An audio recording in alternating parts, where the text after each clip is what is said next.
Joining me now on set is Peter Kurti from the Centre for Independent Studies. Good to talk to you, Peter.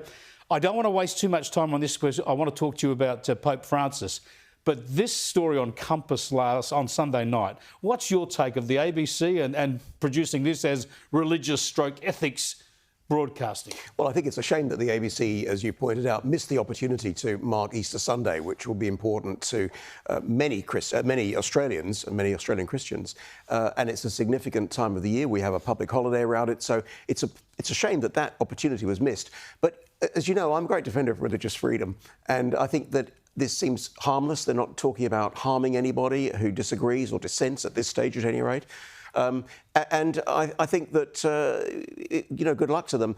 Good luck to them making up a new religion. No, you see, there is good news in this because it's going to confound the atheists. Because every time the census rolls around, the atheists work really hard to drum up the no religion vote, to try to boost the numbers of people who are not religious and have no interest in religion. And then along comes Deborah Kelly and creation, turning the tables on the atheists. Yeah, but so there is some good news in this. It's almost like that Star Wars religion that people subscribe to, isn't it? Or Star Trek or whatever. Well, yes. Because she's talking about witchcraft and climate change and queer and just throwing in a grab bag of political issues and saying it's a religion for that. Well, there are no normative scriptures to guide their doctrinal development. They'll have a reformation. There'll be a Martin Luther kind of figure who comes along and says at some point that he feels excluded and unable to be, or he or she feels unable to be part of it. So that will go the way of many religious traditions. So, well, good luck to them. Just I hope they do it on their own dime, not on our tax dollars. Now, let's get to Pope Francis. You're not a Catholic, but you're very much a student of religious affairs globally. Describe his impact on the world and on the Catholic Church.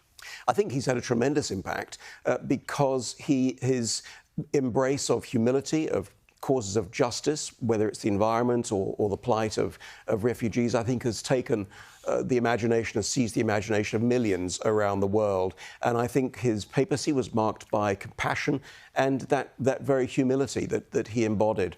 I think he's left the Catholic Church, from my take, and you're right, I'm an Anglican, I think he's left the Catholic Church at a significant juncture because there'll be those who want to develop that progressive line and see it as being more inclusive and less doctrinaire and less tied to the traditional tenets of the Catholic Church. And there will be others within the Catholic Church who want to recover a degree of conservative orthodoxy. They'll feel that Pope Francis's papacy was marked by compassion but not by doctrinal rigour.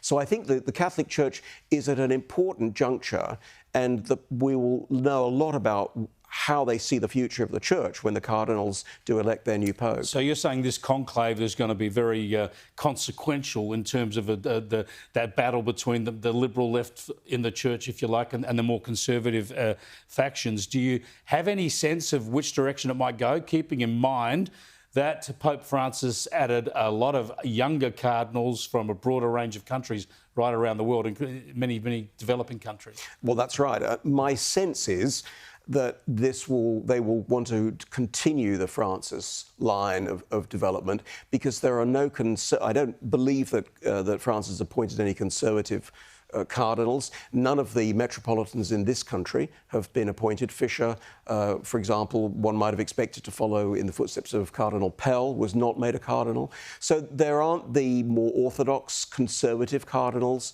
in the Curia. But we'll have to see. That as the conclave meets, we know that predicting the next pope is actually always very, very difficult. And the men who do become pope are often the outsiders. This is a big question, and I need a short answer, though. To what extent does these sorts of, I suppose, theological debates and discussions and outcomes in the Catholic Church affect the other Christian churches? Well, I think they can encourage those who are more progressive. I think Francis' embracing of the environment, for example, gave a great deal of succour to those in other Christian churches who feel very passionate about that. Others who are more conservative doctrinally might want for some clearer teaching and a grounding in Catholic orthodoxy, and will feel that maybe the Catholic Church is drifting away, and there may be a reaction in those churches to try to recover a degree of orthodoxy in their own traditions. Peter, thanks for joining us and happy viewing on the ABC. Thanks, Chris. Peter